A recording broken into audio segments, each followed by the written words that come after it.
Attacking line যেই পরিমাণের effective Bayern মিউনিখে, সেটা রিয়াল মাদ্রিদ কতটুকু আর কি সামাল দিতে পারবে এখানে দেখতে হবে। হ্যাঁ, একটা সমস্যা হয়তো আছে, কারেন্টলি তাদের 4টা গোলকিপারে আমি যতটুকু জানি যে ইনজুর্ড। রিয়াল মাদ্রিদ অন্যান্য বছরগুলোর তুলনায় আমি বলবো যে ডিফেন্সটা এখন এত বেশি সলিড না। আপনার অ্যাথলেটিকো মাদ্রিদ অনেকদিন চ্যাম্পিয়ন্স লিগ পায়নি, বার্সেলোনাও পায়নি। সো দুইজনের মধ্যে এক ধরনের ফিজিক্যাল ম্যাচ আমি দেখা যাবে, আমি যতটুকু মনে করি। সো এখানে লাল কার্ডে একটু ছড়াছড়ি থাকতে পারে। এনজয়ের কথা যেহেতু বললেন, রাফিনিয়া গতকাল ম্যাচ সেরা হয়েছে, দুর্দান্ত পারফর্ম করেছে। তার আগের দিন রিয়াল মাদ্রিদের হয়ে ভিনিসিয়াস জুনিয়র দুর্দান্ত পারফর্ম করেছেন। তাদের সেলিব্রেশনের মধ্যে আলাদা একটা মাত্রা থাকে সবসময়, এবং আমরা তো আসলে বিশ্বকাপকে ঘিরেই আলোচনা করি। যখন দুই ব্রাজিলিয়ান এভাবে জ্বলে ওঠে তখন আসলে নিঃসন্দেহে খুবই ভালো লাগে।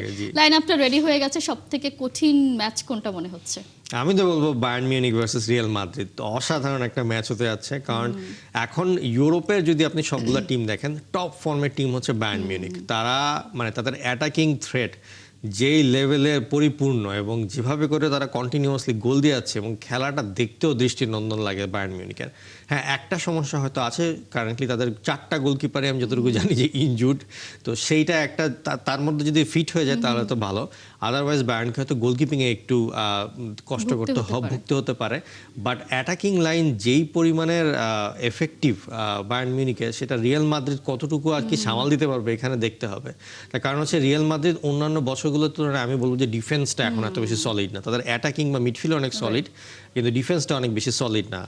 এখন বেশ কিছু প্লেয়ার অলরেডি ইনজুর্ড রিয়াল মাদ্রিদের। লাস্ট দিন যে খেলতেই পারলো না ম্যানচেস্টার সিটির সাথে।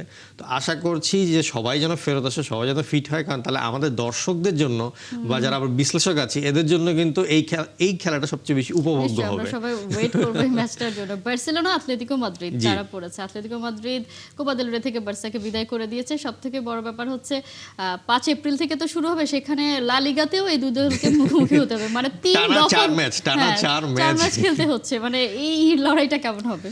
আমার তো মতে এই লড়াইটা মারামারি লড়াই হবে। দুই মাঠে দুই টিম, এবং তারা সবসময় মনে করেন এখানে আপনার অ্যাথলেটিকো মাদ্রিদ অনেকদিন চ্যাম্পিয়ন্স লিগ পায়নি, বার্সেলোনাও পায়নি। সো দুইজনের মধ্যে এক ধরনের ফিজিক্যাল ম্যাচ আমি দেখা যাবে, আমি যতটুকু মনে করি। সো এখানে লাল কার্ডে একটু ছড়াছড়ি থাকতে পারে। আর অ্যাথলেটিকো মাদ্রিদ বরাবরই একটু ডিফেন্সিভ, একটু ফিজিক্যাল ফুটবলটা খেলে। সো এখন আপনার যদি লামিন ইয়ামাল বা রাফিনহিয়ার মতো কুইক প্লেয়ারদের এগেন্সে যখন ফিজিক্যাল প্লেয়াররা খেলবে, ফাউলের সংখ্যা বাড়বে, কার্ডের সংখ্যা বাড়বে, এটা খুবই নর্মাল। সো সেই ক্ষেত্রে আপনার যেটা বলছিলেন যে 4টা ম্যাচ পর পর, সো এখন টিম মানে দুই টিমই আসলে এই 4টা ম্যাচকে একসাথে কিভাবে ট্যাকটিক্যালি সাজাবে, এটা আসলে দেখার একটা ব্যাপার আছে।